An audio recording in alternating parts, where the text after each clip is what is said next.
Dalam sejarah sepak bola Inggris, sedikit kelompok pendukung yang namanya sama ditakuti dan dikenang seperti Red Army Manchester United. Bagi sebagian orang, Red Army hanyalah sebutan untuk fan fanatik United.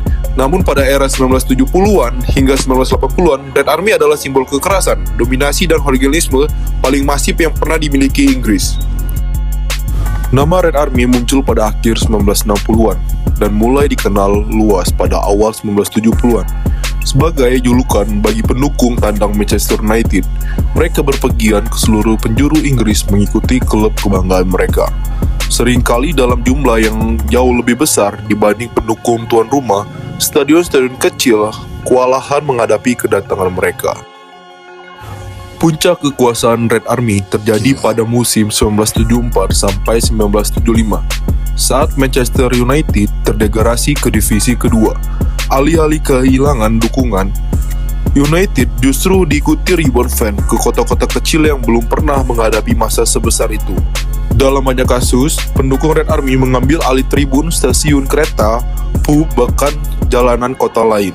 Di era inilah rivalitas Red Army berubah jadi sekedar fanatik, menjadi kelompok hooligan paling dominan di Inggris. Anggota Red Army sering dijuluki Men in Black karena mengenakan pakaian hitam polos untuk menghindari identitas polisi. Mereka tidak datang hanya untuk menonton sepak bola. Bentrokan dengan pendukung lawan, polisi, dan warga sekitar menjadi bagian dari ritual pertandingan. Di dalam Red Army sendiri terdapat berbagai subkelompok seperti Munich, ICG, Intercity Jabbers, M50I, Frame, dan Monster Rides. Beberapa di antaranya, terutama ICG, dikenal jauh lebih ekstrim dan terorganisir. Menurut pengakuan mantan anggotanya, ICG tidak hanya terlibat dalam hooliganisme, tapi juga kejahatan terorganisir, mulai dari perampokan, penyeludupan, hingga kriminal lintas negara. Inilah sisi gelap Red Army ketika sepak bola menjadi pintu masuk menuju dunia kriminal.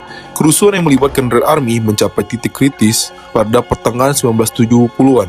Salah satu peristiwa paling berdampak terjadi pada 24 Agustus 1974 di Bloomfield Road, Blackpool, ketika seorang pendukung muda tewas akibat penikaman dalam kekacauan pasca pertandingan divisi kedua. Tragedi ini, meski tidak sepenuhnya melibatkan Red Army secara langsung, menjadi simbol betapa berbahayanya hooliganisme saat itu. Akibat rentetan kekerasan tersebut, otoritas Inggris mulai menerapkan pemisahan penonton, pagar stadion, dan pengamanan ketat, kebijakan yang mengubah wajah sepak bola Inggris selamanya. Nama Red Army semakin dikenal publik luas lewat berbagai dokumenter dan budaya populer. Pada tahun 1985, mereka ditampilkan dalam film dokumenter Hooligan yang merekam bentrokan sengit antara Red Army dan Intercity Firm milik West Ham United di sekitaran Manchester. Rivalitas ini menjadi salah satu konflik hooligan paling legendaris di Inggris. Red Army juga muncul dalam serial dokumenter The Real Football Victories serta drama BBC Live on Mars yang menggambarkan kerasnya budaya hooligan sepak bola Inggris era 1970-an. Salah satu sosok penting dalam kelompok ini adalah Tony O'Neill, mantan anggota Red Army yang kemudian menulis buku Red Army General dan The Man in Black. Lewat tulisannya, O'Neill mengungkapkan bahwa bagi banyak anggota, Red Army bukan sekedar dukungan klub, melainkan identitas hidup, tempat pelarian, dan ajang pembuktian diri.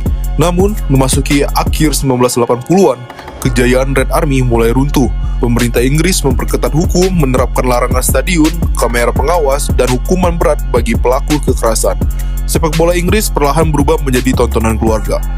Red Army tidak benar-benar hilang, tapi kehilangan kekuatannya.